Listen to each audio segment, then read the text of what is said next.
qu'un désir, être près de toi et sentir tes bras. Ô Père, Nous allons prêcher sur le passage de l'Ancien Testament au Nouveau Testament. On parle de l'Ancien Testament, on parle du Nouveau Testament. Il y a un passage de l'Ancien au Nouveau Testament. Et dans ce passage-là, il y a un élément fondamental. C'est le sang de Jésus.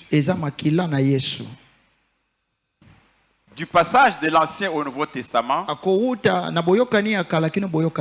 nous allons parler d'un sous-thème sur le sang de Jésus, en disant que le sang de Jésus brise la malédiction héréditaire. Le sang de Jésus. Il y a une grande confusion qui se demande mais qu'est-ce qu'il faut appliquer. Parfois on lit l'Ancien Testament, parfois on lit le Nouveau Testament, parfois on voit que l'Ancien Testament a des contradictions avec le Nouveau Testament. Alors la personne se dit mais tout c'est la Bible. L'Ancien Testament dit ceci, le Nouveau Testament dit ceci. Alors qu'on applique l'Ancien bien le Nouveau Testament. Il y a cette confusion-là. Non, les enfants de Dieu. Il n'y a pas de confusion. Il faut comprendre que l'Ancien Testament, c'est l'ombre du Nouveau Testament. Il y a l'Ancien Testament qui a des imperfections. Et Dieu, quand il est venu, il a mis de l'ordre à travers Jésus. C'est pourquoi, quelque part dans la Bible, vous voyez, les pharisiens attrapent par exemple une femme adultérin. Alors il les évoque, il dit que la loi de Moïse dit que, c'est-à-dire l'Ancien Testament, que quand une femme fait ça, il faut la lapider, la tuer. Et c'est ce que dit l'Ancien Testament. Mais Jésus maintenant dit que la loi de Moïse a dit cela. Ok, mais moi je dis ceci. C'est lui qui n'a pas péché qui lui jette la première pierre. On n'applique pas maintenant l'Ancien Testament, on applique maintenant ce que Jésus a dit.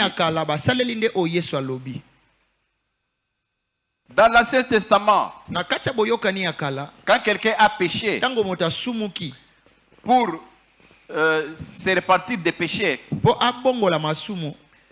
il prenait un taureau, un oiseau, n'importe quel animal, il part chez le sacrificateur. Non, j'ai péché. Je suis venu confesser mes péchés. Alors, qu'est-ce que le sacrificateur fait? Il prend par exemple l'oiseau ou le brebis, il coupe la tête.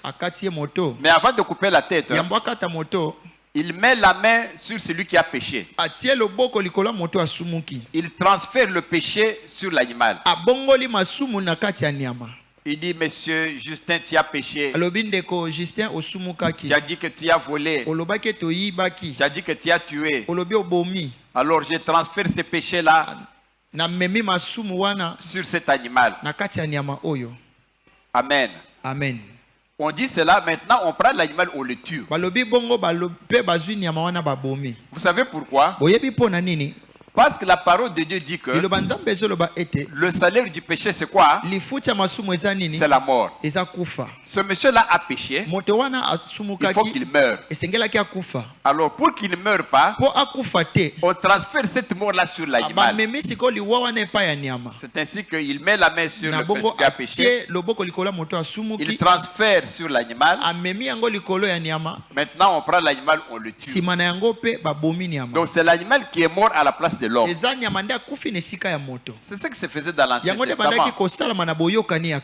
Et c'est cet animal-là on prend maintenant, on donne aux Lévites. Ce sont eux qui recevaient, qui mangeaient. C'est ça l'Ancien Testament. Mais maintenant dans le Nouveau Testament, quand quelqu'un pêche, il n'y a pas maintenant à amener un taureau chez les pasteurs. Sinon, je serais rempli de moutons ici. Quand quelqu'un pêche maintenant, pour le pardon de ses péchés, il va maintenant confesser. Il va se repentir. Il va prendre l'engagement de cesser de pécher. Vous voyez la différence qu'il y a entre l'Ancien et le Nouveau Testament. Ça, c'est juste quelques exemples que je vous donne. Du passage de l'Ancien au Nouveau Testament. Nous verrons quand est-ce qu'il faut appliquer l'Ancien Testament, quand est-ce qu'il faut faire le Nouveau Testament. Je vous rappelle encore, dans la Bible, Jésus se plaint. Vous appliquez les coutumes au lieu d'appliquer le commandement de Dieu. Or, les coutumes là, c'est dans la Bible. Mais Jésus dit qu'il ne faut pas pratiquer cela. Il faut appliquer la parole de Dieu. C'est ça au moins la configuration de notre thème de ce jour. Mais comment est-ce que maintenant le sang de Jésus, à travers le Nouveau Testament, brise les malédictions héréditaires? Commençons par le Exode 20. Exode 20 du verset 1 à 6. Exode 20, verset 1 à 6.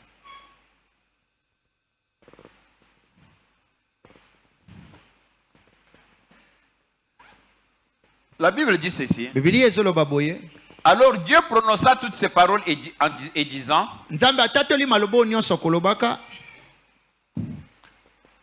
je suis l'Éternel ton Dieu,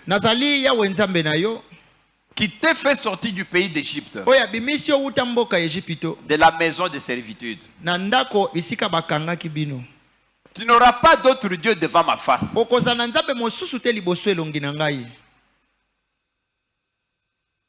Tu ne feras point d'image taillée et ni de représentation quelconque des choses qui sont en haut dans les cieux, qui sont en bas sur la terre, et qui sont, tu ne te prosterneras point devant elles, tu ne les serviras point, car moi l'Éternel ton Dieu, je suis jaloux, un Dieu jaloux, qui punit l'iniquité des pères sur les enfants jusqu'à la 3e et la 4e génération de ceux qui me haïssent. Et 6. Et qui fait miséricorde jusqu'à 1000 générations à ceux qui m'aiment et qui gardent mes commandements. On acclame la parole de Dieu. Frères et sœurs, ici Dieu vous dit clairement qu'il est un Dieu jaloux. C'est lui qui ose se prosterner devant un autre Dieu. Il les punit. Non seulement lui, jusqu'à 4e génération. Il punit. C'est-à-dire que si c'est le papa qui a fait le péché, Dieu punit le papa, punit son enfant qui n'est même pas encore né, et le coco qui n'est même pas encore né, Dieu le punit encore. Quatrième génération, Dieu punit encore cette personne-là pour le mal que le papa avait fait. Mais c'est injuste. On comprend bien que c'est injuste. Cette personne-là n'était pas née. Mais pourtant, qui a créé cette malédiction-là? C'est Dieu lui-même. Vous comprenez que l'Ancien Testament, Dieu a commencé à mettre ça en place. Mais on va voir que cette parole que Dieu a créée lui-même, cette malédiction ici, a été abolie. C'est pourquoi il ne faut pas continuer à croire que parce que le papa a fait ceci, moi aussi je dois faire ceci. Voilà. Non. D'autres qui disent pourquoi? Parce que mon papa a makela mabe, donc moi aussi j'ai ce. Non. C'est brisé par le sang de Jésus. Nous allons le voir avec vous. Amen. Amen. On vient de remarquer bien que Dieu a dit qu'il punit les enfants jusqu'au troisième. Mais qui a créé cette malédiction? C'est Dieu lui-même qui a dit que si tu fais ça, moi je vais punir. C'est bien lui-même qui a créé ça. Ce n'est pas Satan. Alors, dans le cas d'espèce, si ce papa-là qui s'appelle Grégoire, si il va fabriquer un autre Dieu devant qui il va se prosterner, Dieu va punir Grégoire, va punir les enfants de Grégoire, va punir les enfants des enfants de Grégoire, et les enfants des enfants des enfants des enfants de Grégoire. C'est Dieu. Ce n'est pas Satan. Quand cette personne va connaître des problèmes dans sa vie, les malédictions dans sa vie, ce n'est pas Dieu, ce n'est pas Satan, c'est Dieu qui a créé. Mais quand est-ce que Satan intervient? Satan est un instrument de Dieu. Dieu ne touche pas le sang.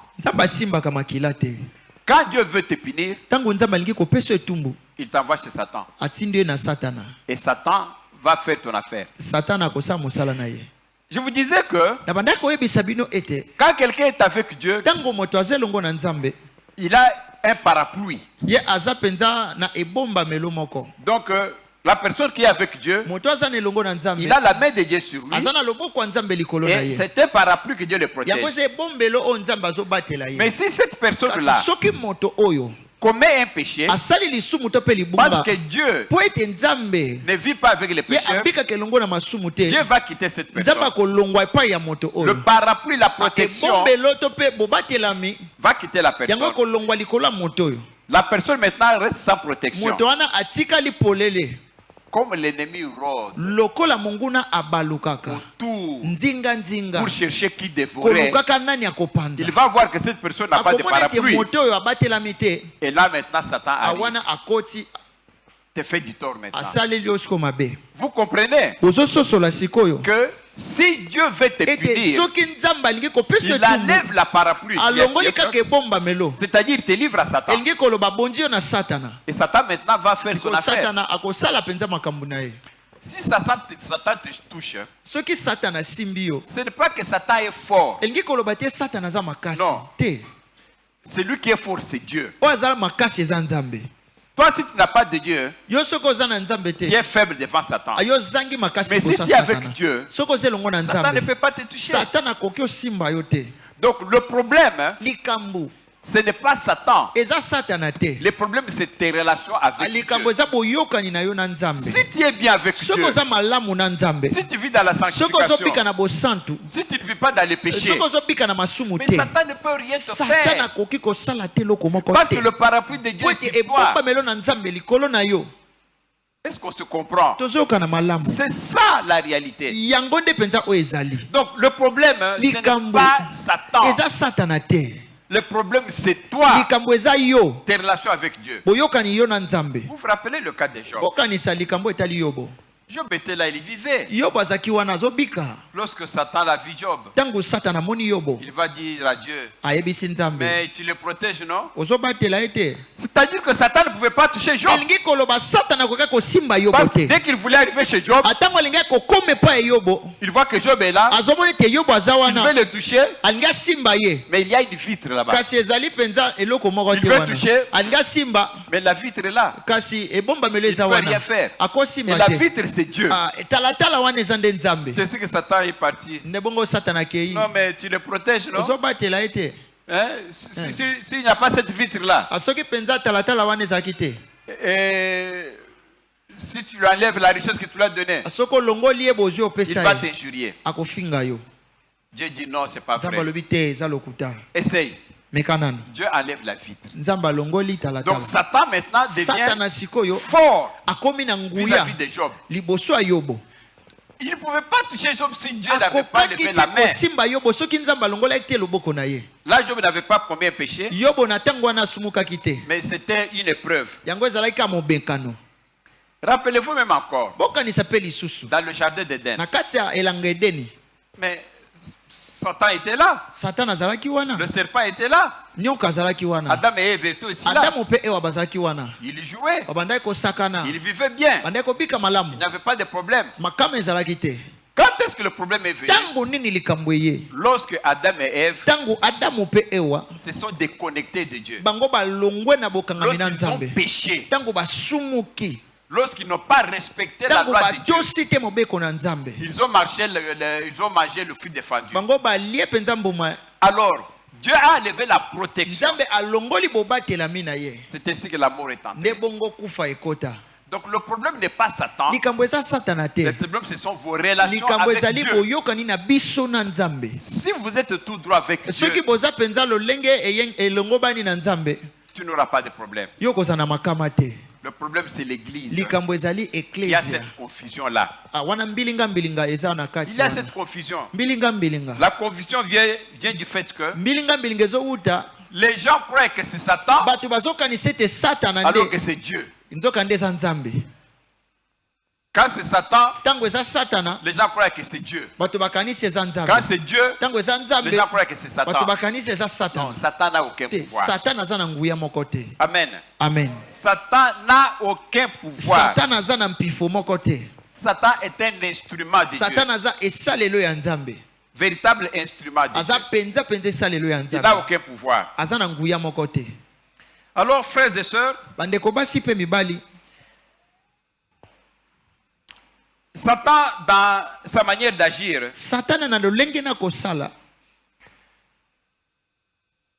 il agit selon les instructions que Dieu lui donne.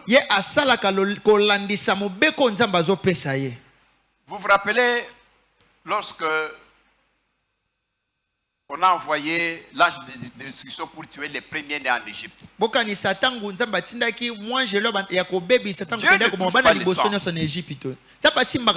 Dieu, quand il veut faire quelque chose, il envoie Satan pour faire une histoire. Je me rappelle encore, ça me vient à tête. Merci Seigneur qui me donne ce verset.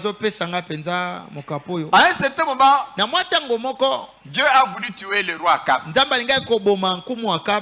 Le roi Akab. Dieu a voulu le tuer. Alors Dieu pose la question. Qui me séduira Akab pour qu'il puisse mourir? Regarde maintenant qu'il y a maintenant les esprits mauvais qui arrivent. Seigneur, envoie-moi, Seigneur, envoie-moi. Seigneur, le Dieu demande, mais toi tu vas faire quoi? Non, Seigneur, si toi tu m'envoies, quand il va sortir avec le char là, Je vais trouver le pneu. Il va renverser et puis il va mourir. Dieu regarde. Non, pas ça. Quelqu'un dit non, Seigneur, moi. Oui, toi tu vas faire quoi pour faire ça? Moi je sais comment je vais te le tuer. Moi maintenant je vais prendre une arme. Quand il va sortir chez lui, et puis je vais le tirer dessus. Il va mourir. Le Seigneur regarde. Ah non, je ne trouve pas que ça c'est bon. Il y a un autre qui se présente. Seigneur, moi. Alors toi tu vas faire comment? Lui dit que moi je vais me transformer maintenant en prophète de mensonges. Comme ça, comme ils vont partir à guerre, alors il va demander à nous les prophètes s'il peut partir ou pas. Comme nous savons qu'il va mourir, alors on va lui citer que non, allez dans cette guerre-là, tu vas rentrer vivant. Le Seigneur dit ok, je crois que toi c'est une bonne solution. Toi tu peux partir. C'est ainsi que Dieu maintenant va envoyer ces prophètes de mensonges. Il va entrer dans les 400 prophètes de Akab. Alors Akab, avant d'aller en guerre, il va appeler maintenant ces prophètes. Raconte-moi un peu, qu'est-ce qui va se passer dans la guerre? Les prophètes savaient qu'il allait mourir, mais ils ont donné une fausse prophétie. Oh roi, allez-y. Tu vas bien rentrer. Rien de mauvais ne va se passer. Vous voyez? Le prophète des mensonges. Mais comment Dieu a fait? Mais il a envoyé un démon. Il a envoyé un diable qui est parti maintenant mentir. Vous comprenez?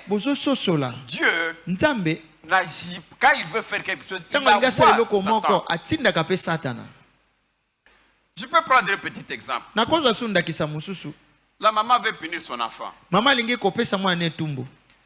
je t'avais dit, quand tu n'es pas là, quand on mange, tu ne vas pas manger.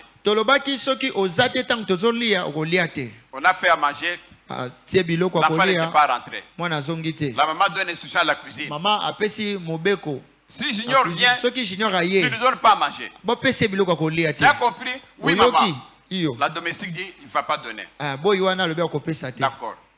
Quand l'enfant maintenant va venir, l'enfant a faim. L'enfant va aller à la cuisine. Il demande au domestique.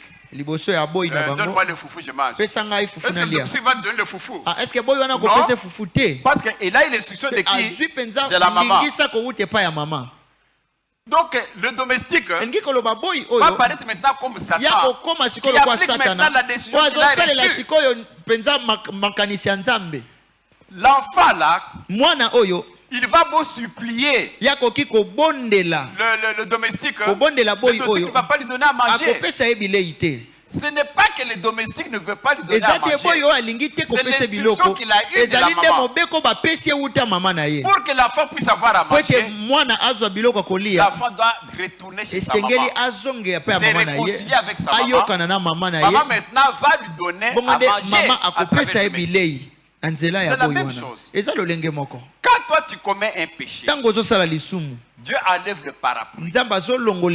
Après avoir enlevé le parapluie, Satan va venir te toucher en te donnant les maladies, en bloquant toutes tes routes. Pourquoi? Parce que c'est le travail de Satan. Toi ne supplie pas Satan. C'est son travail. Il le fait bien. Quand tu remarques une chose dans la vie, dans ta vie rien ne va. Sache que c'est Dieu, c'est pas Satan. Qu'est-ce que tu dois faire? Rentrer à genoux. Reconnais tes péchés. Repentez-toi. Seigneur, pardonne-moi. J'ai péché. Parce que la parole de Dieu dit que les péchés constituent un mur entre toi et Dieu. C'est ce que dit la parole. Quand tu commets des péchés, tu ériges un mur entre toi et Dieu. Et quand tu pries, tes prières ne savent pas arriver chez le Seigneur. Parce que tu as mis un mur à cause de tes péchés. Ce que toi tu dois faire, c'est faire tomber ce mur. Comment on doit faire tomber ce mur? En te mettant à genoux, à demander le pardon. En demandant le pardon à Dieu. Le Seigneur, il est tellement bon qu'il va te pardonner. Le mur tombe. Là maintenant tu vas parler à Dieu. Il va t'écouter. Amen. Amen. La parole de Dieu est claire. La main de Dieu n'est pas courte pour te servir. Ni ses oreilles ne sont pas sourdes pour nous attendre. Mais ce sont tes péchés qui empêchent à Dieu de t'écouter et de te servir. C'est clair. Vous savez, Satan est un faux ennemi. Satan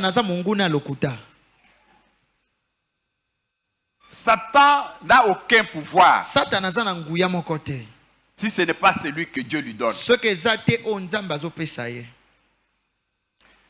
Alors, quand nous parlons de malédiction tout à l'heure, là, il faut comprendre ceci. Voyons le livre de Jérémie 17:4. Jérémie mokapo zomena sambo.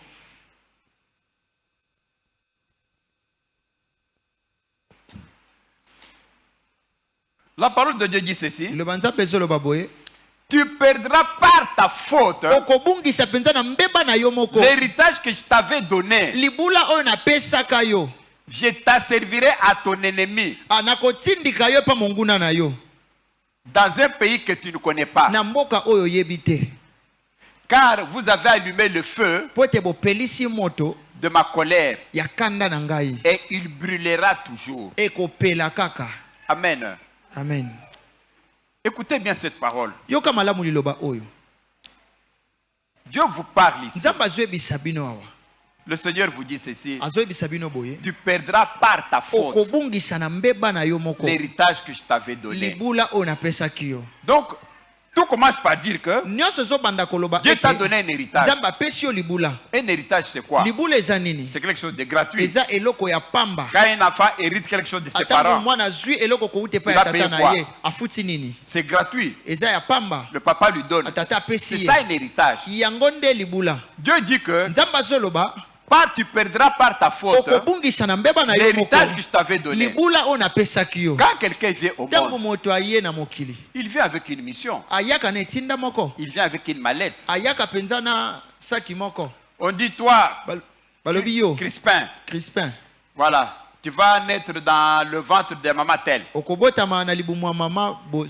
de papa tel. À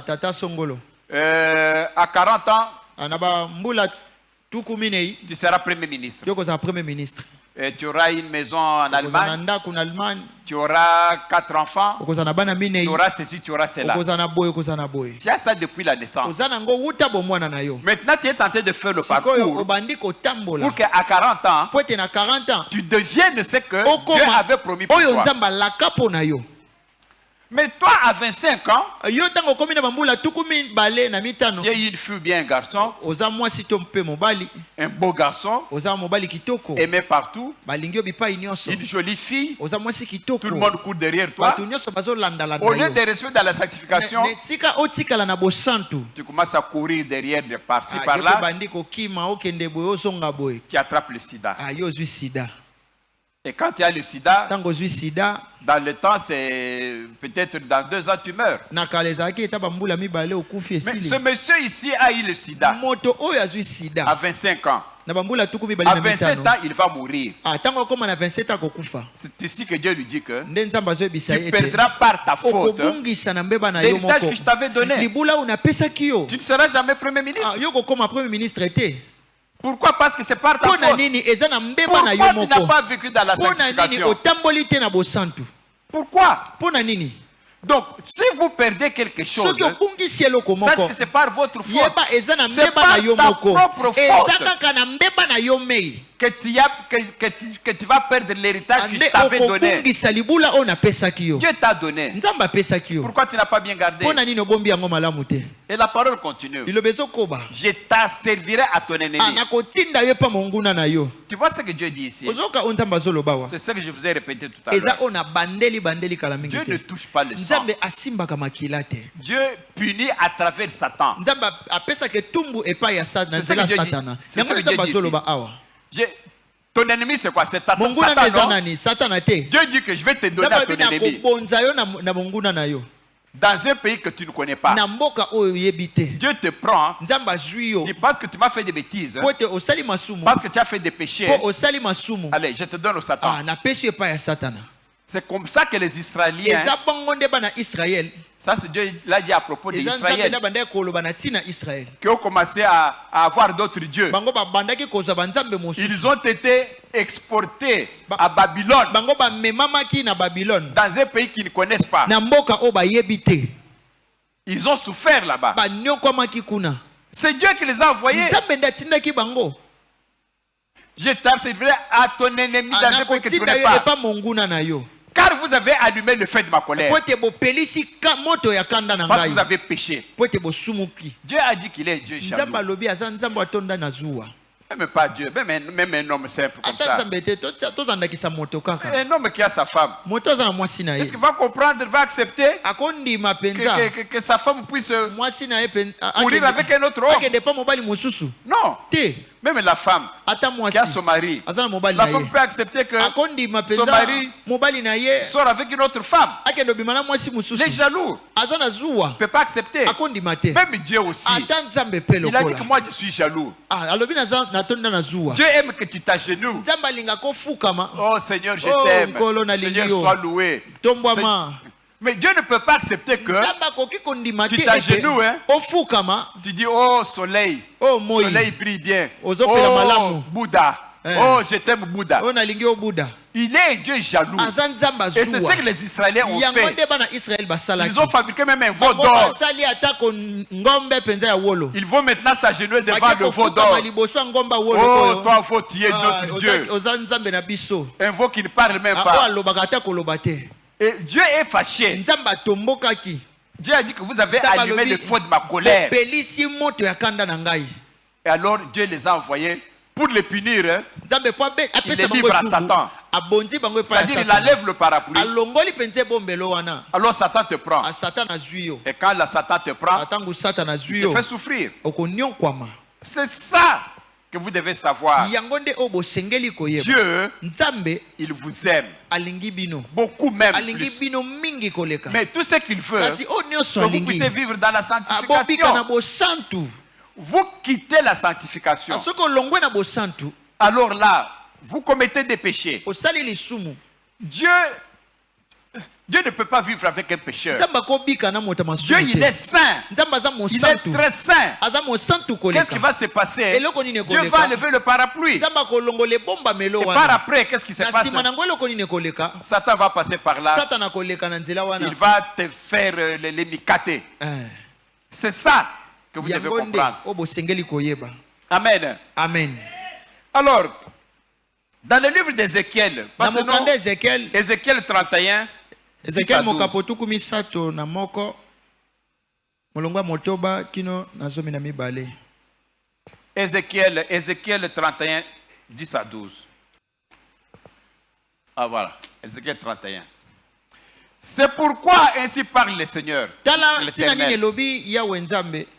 Parce qu'il avait une tige élevée, parce qu'il lançait sa cime au milieu d'épais rameaux et que son cœur était fier de sa hauteur. Continue. Je l'ai livré entre les mains du héros. Vous voyez? Je l'ai livré. Donc, entre les mains du héros des nations, c'est-à-dire Satan, qui les traitera selon sa méchanceté. Donc, Dieu connaît que Satan est très méchant. Alors, Seigneur, maintenant, il te prend, il te livre chez quelqu'un qui est méchant. C'est pour que tu souffres. C'est-à-dire que Dieu pouvait le frapper lui-même. Est-ce que le héros de nation, Satan, ici c'est Satan, je l'ai livré entre les mains du héros des nations. Entendons-nous très bien. Héros des nations ici. Est-ce qu'il avait d'abord pris Israël pour les faire souffrir avant? Non. Non. Il l'a livré parce qu'ils ont fâché Dieu. Et Dieu dit quoi? Je l'ai livré entre les mains du héros des nations, c'est-à-dire de Satan. Comme Dieu sait que Satan est méchant, Dieu dit ceci: Satan le traitera selon sa méchanceté. Dieu connaît Satan, mais Satan n'a pas pitié. Satan est très méchant. Dieu dit qu'il va te livrer, il va te traiter selon sa méchanceté. Je l'ai chassé. Ça, ce sont les Israéliens. Les Israéliens, c'est qui? C'est nous tous. Les descendants d'Abraham. Alors, mettez-vous à la place d'Israéliens. Mettez-vous que c'est vous. Si dans votre vie aussi, rien ne change, vous avez des problèmes. Prenons un problème, par exemple, d'études.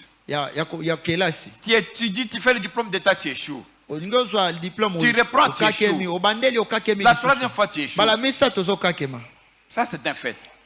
Tu vois, par exemple, tu as des maladies récurrentes. Tu ne sais même pas bien travailler. Tu es malade.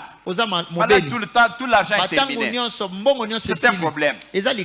Tu cherches de l'emploi. Tu ne trouves pas. C'est-à-dire qu'il y a un esprit de chômage qui te bloque. Mais pourquoi Dieu t'a livré devant cet esprit? Si tu as cet esprit-là, sache que c'est Dieu qui t'a livré. Si tu as un problème de classe, ça ne monte pas. C'est Dieu qui t'a livré. Parce que le plan que Dieu a pour vous, c'est un plan de bonheur. Dieu ne se contredit pas. Dans la parole de Dieu, Dieu dit que le plan qu'il a pour toi, c'est un plan de bonheur. Ce n'est pas un plan de malheur. Mais le malheur que tu as, ça vient d'où? Ça ne vient pas de Dieu. Ça peut provenir de Dieu, mais indirectement. C'est-à-dire que ça vient de toi-même. Est-ce qu'on se comprend très bien? Alors, tu as un problème, prenons de chômage. Tu cherches de l'emploi, l'emploi n'est pas là. Sans argent, tu souffres. Sache que ce n'est pas la volonté de Dieu. Parce que la volonté de Dieu, c'est que tu vives bien. Dieu a même dit dans sa parole que celui qui ne veut pas travailler, qui ne mange pas, c'est que Dieu veut que tu travailles. Mais pourquoi tu n'as pas du travail? Dieu veut que tu te maries. Pourquoi tu ne te maries pas? Homme ou femme. Dieu veut que tu puisses avoir des enfants. Mais pourquoi tu n'as pas des enfants? Parce que Dieu dit, multipliez-vous et de la progéniture, que les fruits de vos entrailles soient bénis. Ça, c'est Dieu qui le dit. Mais pourquoi vous ne vivez pas ça? C'est qu'on vous a livré. Mais qui vous a livré? Dieu dit là-bas que je l'ai livré entre les mains de Satan, qui les traitera selon sa méchanceté. Quand on te livre chez Satan, Satan va te faire ce qu'il veut. Mais ce n'est pas que Satan est plus fort que Dieu. C'est Dieu qui t'a livré. Alors pour ce cas ici, pour sortir de cette situation, il ne faut pas au bon de la Satan, non. Tu dois rentrer chez Dieu. C'est lui qui a levé le parapluie sur toi. Dès qu'il va te remettre le parapluie, Satan ne peut rien faire. Amen. Amen. On applaudit la parole de Dieu.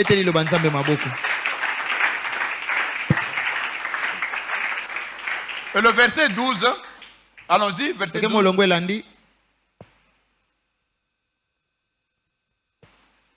Des étrangers, les plus violents des peuples, l'ont abattu et rejeté. Ses branches sont tombées dans les montagnes et dans toutes les vallées. Ses rameaux se sont brisés dans tous les ravins du pays. Et tous les peuples de la terre se sont retirés de son ombre et l'ont abandonné. Ici, on parle de ce roi-là qui a cru qu'il était roi. Nous allons prêcher ça même mercredi ou bien dimanche prochain. Le roi de Nabucodonosor. Qui a cru qu'il était tellement grand. On peut le comparer comme le président américain aujourd'hui. Alors qu'il croit que non, tout lui est permis. Jusqu'à négliger Dieu. Alors Dieu l'a rendu fou. J'ai déjà prêché ça il y a quelques années. Il est resté fou pendant 7 ans. Après 7 ans, alors Dieu a enlevé la folie chez lui. Alors il a reconnu qu'effectivement Dieu est grand. Amen. Amen. J'avais déjà prêché ça, n'est-ce pas? Je ne sais pas, oui. Je reviendrai là quelques années, je ne sais pas, 3 ou 4 ans que j'avais prêché sur ça. Pour reconnaître que Dieu, il est grand, il est merveilleux. Alors, continuons toujours avec Ézéchiel 39, 23. 39, 23. Ézéchiel 39, 23. Ézéchiel 39, 23. 39, 23. Je lis la parole de Dieu. Oui. Ézéchiel 39, 23, je lis. Oui. Et les nations sauront que c'est à cause de ces iniquités que la maison d'Israël a été conduite en captivité, à cause de ces iniquités envers moi. Amen. Amen. C'est ce que je vous disais tout à l'heure. Je vous ai dit tout à l'heure que si quelqu'un est puni par Satan, il va croire à qui la faute. La faute vient de lui-même. C'est ce que Dieu dit ici. Et les nations sauront que c'est à cause de ces iniquités, les péchés, que la maison d'Israël a été conduite en captivité. C'est à cause de vos péchés que vous allez connaître la souffrance. C'est ce que Dieu dit ici. À cause de ces infidélités envers moi. Dieu dit que vous avez été infidèles envers lui. Dieu dit ne volez pas, tu voles. Tu es infidèle envers lui. Dieu dit ne fais pas l'adultère, tu fais l'adultère. Vous êtes infidèle envers Dieu. Tu ne respectes pas ce que Dieu dit. Dieu dit arrêtez les fornications. Non, toi tu n'arrêtes pas les fornications. Tu es dans des hôtels avec des filles, avec des garçons, alors que tu n'es pas encore marié. Vous êtes infidèle envers moi. Alors à cause de ça, tu es infidèle avec Dieu. Dieu dit que ils sauront que c'est à cause des infidélités envers moi que je les ai envoyés chez le diable. Aussi, je leur ai caché ma face. C'est-à-dire que quand toi tu viens chez Dieu, yes. Mais dis-moi un peu. Tu vas parler à quelqu'un qui a tourné le dos. Toi tu viens, Seigneur, pardon. Au télémite, tu vas faire quoi? Toi tu viens me parler. Pasteur, je vais te parler d'un problème. Tu vas te dire, mais pasteur, pasteur, il faut que je te regarde, il faut que tu aies ma face pour que je puisse te répondre. Dieu dit que aussi, je leur ai caché ma face. C'est ce qui t'arrive. Quand tu vas maintenant commencer à prier, Seigneur, je viens, j'ai commis des péchés, il faut te repentir. Mais quand tu ne te repens pas, pour que Dieu puisse effacer tes péchés, tu continues encore d'être dans les péchés, Dieu te cache sa face. Dieu dit que c'est pourquoi je leur ai caché ma face. Et je les ai livrés entre les mains de leurs ennemis. Écoute-moi quand même. Moi je suis ici. Dieu connaît que Vini est mon ennemi. Vini ne m'aime pas. Dieu maintenant me prend. Bon, je t'envoie dans la gueule. Vini est un lion. Je t'envoie chez les lions. C'est pour que les lions me bouffent. Dieu dit que c'est ici, je l'ai livré entre les mains de ses ennemis. Tu vois que quand Dieu veut te punir, ce n'est pas lui qui te punit. Il utilise Satan pour te punir. Satan maintenant va te punir. Le problème n'est pas de Satan. Le problème c'est ton manque de communion avec Dieu qui a fait que Satan t'attrape. Si tu ne veux pas que Satan t'attrape, mais réconcilie-toi avec Dieu. Dieu ne va pas t'envoyer sur Satan. C'est simple. Vivez dans la sanctification. Ce qui vous tue, ce sont vos péchés. Non, moi aussi, ce qui nous tue, je ne m'exclus pas. Parce que tout le monde est pécheur. Ce sont nos péchés. Si vous vivez vraiment dans la sanctification, vous restez dans la foi de Dieu, le parapluie de Dieu sera toujours sur vous. Vous vous promenez avec Dieu. Vous marchez avec Dieu. Satan va venir. On peut même te mettre du poison. Tu bouffes. Qu'est-ce que la parole de Dieu dit? Les poisons là seront des vitamines. La personne va regarder, il va mourir, il a mangé. Il ne meurt pas. Mais comment? Mais pourtant c'est du poison.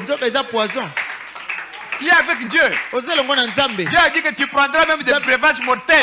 Mais ils vous feront rien. C'est ce que Dieu a dit. Mais pour que ça s'applique, tu dois vivre dans la sanctification. Parce que si tu es un pécheur, tu prends du poison comme ça. C'est fini, tu es parti. Pourquoi? Parce que tu n'es pas avec Dieu. Amen. Amen. Et je les ai livrés entre les mains de leurs ennemis afin qu'ils périssent tous par l'épée. Périssent, c'est-à-dire mourir. Dieu dit qu'il t'a envoyé là-bas pour que tu meurs. Ah! Mais qu'est-ce qu'il y a à la base de tout ceci? C'est votre propre comportement. Ce sont les péchés. C'est pourquoi Dieu vous a dit bien, vous allez manquer votre propre héritage à cause de votre propre faute. Amen. Amen. Nous allons parler encore d'une chose. Toujours dans... Prenons dans le livre de Jérémie 31, 29, 33. Jérémie 31, 29 à 33. Jérémie. On va lire Jérémie, on va lire Ézéchiel et puis on va terminer par là. Jérémie 31, 29 à 33. Lisons la parole de Dieu. Je vous ai toujours dit, en matière de lire la parole de Dieu, bon, je vois dans beaucoup d'églises, quand on doit lire la parole de Dieu, bon, tout le monde se met debout, on lit la parole de Dieu. Ce sont des habitudes ici. Bon, vous allez aussi voyager beaucoup à l'étranger. Ce système-là n'existe pas. Vous serez aux États-Unis, en France, en Angleterre, un peu partout. Quand on lit la parole de Dieu, chacun est assis comme vous dites. On lit la parole de Dieu. Et puis il y a aussi une autre façon que moi je crois que nous pouvons désormais appliquer pour honorer la parole de Dieu. Qu'après avoir lu la parole de Dieu, nous applaudissons pour cette parole. Je crois que c'est mieux que se mettre debout, asseyez-vous, mettez-vous, asseyez-vous. Ce n'est pas mal, je ne critique pas, mais c'est une façon de rendre gloire à Dieu. On peut se mettre debout, comme on peut l'applaudir par après. Amen. Amen. Voyons la parole de Dieu, il dit ceci. En ces jours-là, on ne dira plus, les pères ont mangé des raisins verts et les dents des enfants en ont été agacées. Suivant. Mais chacun mourra pour sa propre iniquité. Tout homme qui mangera des raisins verts, ses dents en seront agacées. Continuez. Voici les jours viennent. Nous sommes maintenant ces jours ici. Cette prophétie a été faite avant que Jésus vienne. Quand on a dit que les jours viennent, et ces jours-là, ce sont maintenant ces jours ici. Dit l'Éternel, où je ferai avec la maison d'Israël et la maison de Juda une alliance nouvelle. Ça, c'était avant que Jésus soit né. Et Dieu dit que il va faire une alliance nouvelle. C'est ça le Nouveau Testament. Amen. Amen. Ah non, je suis content de cette parole. Ça a été prévu avant que Jésus vienne au monde. C'est pourquoi on appelle l'Ancien Testament que c'est une ancienne alliance. Ici maintenant on parle de la nouvelle alliance. Ici la parole de Dieu dit voici les jours viennent. Et ces jours-là dont on a parlé, ce sont ces jours ici.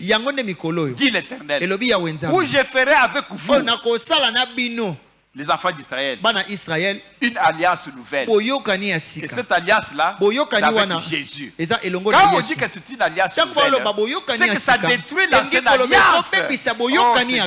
Oh, comment vous pouvez appliquer à la fois l'ancienne alliance et la nouvelle alliance? C'est incompatible. Dieu qui a créé l'ancienne alliance vous dit maintenant qu'il y aura une nouvelle alliance.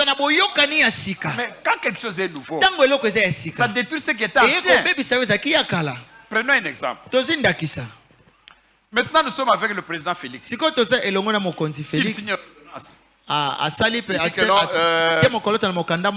je nomme Papa Kaba gouverneur de la Banque centrale. Amen. Il sera gouverneur, non? À supposer qu'aujourd'hui maintenant, l'ancien président Kabila signe ordonnance. Bon, Papa Kaba, je te donne au gouverneur de la Banque centrale. Est-ce qu'il ira à la Banque centrale? Non, parce qu'il n'a plus de pouvoir. Parce que le nouveau pouvoir a annulé l'ancien pouvoir.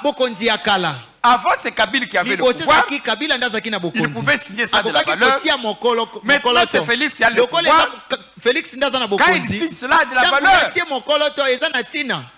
on ne peut pas maintenant. Le président Kabila ne peut pas signer une ordonnance. Ça n'a pas de valeur. Parce que ça a été remplacé par un nouveau qui est le président Félix. Ici, Dieu vous dit ceci. Les jours viennent. Dit l'Éternel. C'est Dieu qui parle. Où je ferai, c'est dans le futur. Et le futur là, c'est ce que nous vivons maintenant. Parce que maintenant Jésus est venu. Je ferai avec la maison d'Israël. Quand on dit maison d'Israël, c'est-à-dire les descendants d'Abraham. Nous tous, nous sommes les descendants d'Abraham. C'est ça les enfants d'Israël. Alors où Dieu ferait avec nous et la maison de Juda. Judas c'est quoi? Judas c'est l'enfant de Jacob, le quatrième fils de qui est venu Jésus. Jésus est le descendant de Judas. Vous comprenez, non? Jacob avait ses enfants, il avait Ruben, il avait Siméon. Le quatrième enfant c'est Judas. Alors, c'est dans la descendance de Judas qu'est venu Jésus. C'est pourquoi Dieu dit ici que je ferai avec vous, avec la maison d'Israël et la maison de Judas. La maison d'Israël avec Jésus, une alliance nouvelle. Dès qu'on a l'alliance nouvelle, est-ce qu'on peut appliquer l'ancienne alliance? Non. Est-ce qu'on se comprend? On a l'alliance nouvelle, on ne peut pas appliquer l'alliance. Lorsque vous appliquez l'ancienne alliance, vous commettez un péché. Et ça s'appelle dans la Bible le péché d'incrédulité. Si tu ne veux pas croire à la parole de Dieu, tu es incrédule. C'est un péché. C'est un péché. Continuez. Non. Non comme l'alliance que j'ai traitée avec leur père. Dieu dit ici que l'alliance nouvelle là, avec Jésus, ça ne sera pas comme l'alliance que j'ai traitée avec leur père.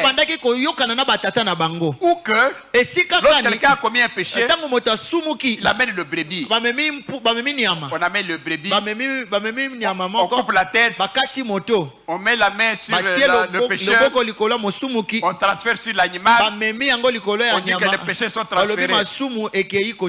Non. Ça c'est aboli, ça ne vient plus. Même dans l'Ancien Testament, quand quelqu'un a commis un péché, qu'est-ce qu'il fait? Il va chez le sacrificateur qui représentait Dieu. Mais avec la nouvelle alliance, ça abolit. Pour voir Dieu, on n'a pas besoin d'entrer par les sacrificateurs. Mais Dieu s'est placé maintenant dans le cœur de chacun. Tu veux voir Dieu, mais il est dans toi, il est dans ton cœur. Parce que ton corps là, il est le temple du Saint-Esprit. Le temple, c'est-à-dire là où Dieu se trouve. Tu as la relation directe avec Dieu. Tu n'as pas besoin d'aller chez les sacrificateurs. On se comprend. Tu t'agenouilles. Seigneur, je viens auprès de toi. Pardonne-moi mes péchés. Il est là, il est dans toi. Parce que ton corps est un temple du Saint-Esprit. Il t'écoute. Et Dieu dit que ça ne sera pas l'alliance comme j'ai traité avec le Père. Le jour où je les saisis par la main pour les faire sortir du pays d'Égypte. Dieu avait fait l'alliance avec les enfants d'Israël. Voilà. Je vais vous faire sortir d'Égypte. Vous serez mes enfants. Moi je suis votre père. Vous n'aurez pas d'autre Dieu. Mais qu'est-ce que Dieu dit ici? Pour les faire sortir du pays d'Égypte. L'alliance qu'ils ont violée. Dieu avait dit que je serai votre Dieu. Mais comment se fait-il que vous avez maintenant cherché d'autres dieux? Donc les enfants d'Israël ont violé cette alliance. L'alliance qu'ils ont violée, c'est l'Ancien Testament. C'est ainsi que Dieu a fait maintenant un nouveau testament. Avec la nouvelle alliance. Quoique je fus leur maître, dit l'Éternel. L'Éternel dit que c'est. Ils ont violé mon alliance. Quoique moi j'étais leur maître. Amen. Amen. Mais Dieu n'était pas content. Continue. Mais voici l'alliance que je ferai avec la maison d'Israël. Voilà, Dieu maintenant vous parle. L'ancienne alliance là est partie.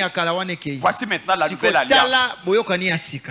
Après ces jours-là, dit l'Éternel, je mettrai ma loi au-dedans d'eux. Voilà, ma loi, c'est-à-dire Dieu au-dedans d'eux. Chacun de vous maintenant a un Dieu. La loi est maintenant dans chacun de vous. C'est ce qu'il a dit là-bas. Tu n'as pas besoin d'aller voir un sacrificateur. Tu n'as pas besoin d'aller voir même un pasteur. Un pasteur, je ne suis qu'un conducteur. Mais c'est toi qui joues les jeux. Un pasteur, hein? Vous voyez dans les terrains de foot, il y a un entraîneur. Mais il y a les joueurs qui sont sur le terrain. Est-ce que l'entraîneur joue? L'entraîneur, il guide seulement. Donc là-bas, là-bas. Fais ceci. Toi, tu es là-bas. Il est là. Mais les acteurs, ce sont les joueurs. C'est mon travail. Je suis en train de vous dire, ne péchez pas. Faites ceci. Vous voulez avoir Dieu. Vous voulez avoir l'argent. Dites à la sanctification. Je suis un entraîneur. Mais celui qui joue, c'est qui? C'est vous. C'est vous-même qui jouez. Moi, je ne vais pas jouer à votre place. L'entraîneur est là. Si on les... si les joueurs gagnent, l'entraîneur est content. Il a bien conseillé. Les joueurs ont gagné. Même moi aussi. Après avoir prêché, si je vois que tout va bien, Les gens sont bénis. Des parkings sont pleins de voitures. Ici, c'est plein de dollars. Je suis content que j'ai fait du bon travail. Mais c'est lui qui a fait le travail. Mais c'est vous. C'est lui qui va remplir le panier. C'est vous, c'est pas moi. Mon travail, c'est que vous soyez bien. Si je travaille d'un entraîneur, je vous dis ce qu'il faut faire. Allez à gauche, allez à droite. Si vous ne suivez pas ce que je vous dis, mais vous allez perdre le match. Que Dieu vous bénisse.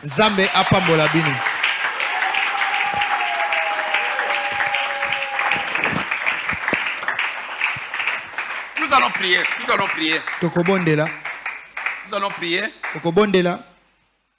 Nous avons cru à quelque chose qui n'existait pas, qui n'est pas bon.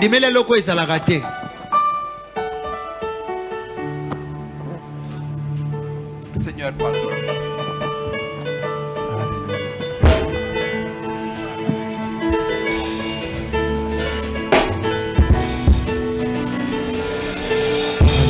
Jésus.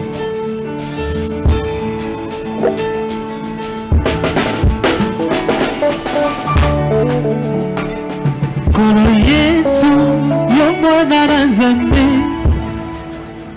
Ibe mitima ya basantu etalelaka. Bayaki na yo, bazongaki pamba te. Papa malamu, oyebolata pasi. Je n'ai qu'un désir, être près de toi et sentir tes bras. Oh Père,